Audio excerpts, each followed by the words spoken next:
এবার যে খবরের দিকে নজর রাখবো, বাংলায় ফের বিকল্প রাজনীতির পোস্টার। রানাঘাটে পড়ল পোস্টার, আর এ নিয়ে কিন্তু যথেষ্টই চাঞ্চল্য শুরু হয়েছে। রানাঘাটে বাংলায় বিকল্প রাজনীতির পোস্টার। রানাঘাট পুরসভার 6টি ওয়ার্ডে পড়েছে পোস্টার। বিভ্রান্তি ছড়াতে এই পোস্টার দেওয়া হয়েছে, এমনটাই তৃণমূলের তরফে বক্তব্য।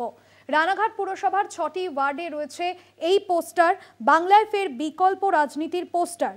এবার যেখানে লেখা রয়েছে বিকল্প রাজনীতি, পোস্টার পড়েছে এবার রানাঘাট পুরসভার 6টি ওয়ার্ডে এই পোস্টার পড়েছে। বিভ্রান্তি ছড়াতে এই পোস্টার দেওয়া হয়েছে, এমনটাই তোপ তৃণমূলের। রানাঘাট পুরসভার 6টি এলাকায় ইতিমধ্যে পড়েছে এই পোস্টার। সুবল মজুমদার প্রতিনিধি রয়েছেন ফোন লাইনে। সুবল, কি জানা যাচ্ছে এ বিষয়ে? এর আগেও কলকাতা সহ বিভিন্ন জেলা এই যে বাংলায় বিকল্প রাজনীতি বলে এই পোস্টারটা কিন্তু পড়েছিল বিভিন্ন জায়গায়। এবার দেখা গেছে রানাঘাটেও 6 নম্বর ওয়ার্ডে বেশ কিছু জায়গায় এই একই পোস্টার পড়েছে। স্বভাবতই এই পোস্টার কারা মারলো, কোথা থেকে এলো তা কিন্তু এখনো পর্যন্ত চিহ্নিত হয়নি, কিন্তু এটা নিয়ে বিতর্ক শুরু হয়েছে।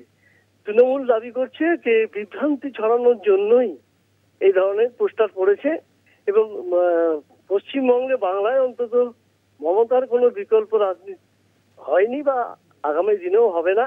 এটা মানুষকে বিভ্রান্ত করতে লোকসভা নির্বাচনের আগে এই ধরনের পোস্টার কে বা কারা ছড়াচ্ছে। পাশাপাশি বিজেপির তরফ থেকে বলা হচ্ছে বাংলা বিকল্প রাজনীতি চাইছে এবং সেই বিকল্প রাজনীতি শুধুমাত্র বিজেপি দিতে পারে এবং বিজেপি এই বাংলায় বিকল্প হিসাবে, তৃণমূলের বিকল্প হিসাবে তারাই কিন্তু এই বাংলায় বিকল্প। এই নিয়ে একটা টানাপোড়েন বা নিজের দুই দলের মধ্যে চাপানোটা শুরু হয়েছে। একদমই ধন্যবাদ জানাবো। সুবল মজুমদার আমাদের প্রতিনিধি ছিলেন ফোন লাইনে। রানাঘাট পুরসভার 6টি ওয়ার্ডে এই পোস্টার পড়েছে, আর এই পোস্টার নিয়ে কিন্তু যথেষ্টই চাঞ্চল্য। যদিও তৃণমূলের তরফে বক্তব্য যে মানুষের মনে বিভ্রান্তি ছড়াতেই এই বিকল্প রাজনীতি নামে বাংলায় বিকল্প রাজনীতি এমনটাই লেখা রয়েছে এই পোস্টারে, আর এই পোস্টার নিয়ে তৃণমূলের বক্তব্য বিভ্রান্তি ছড়াতে এই পোস্টার দেওয়া হয়েছে।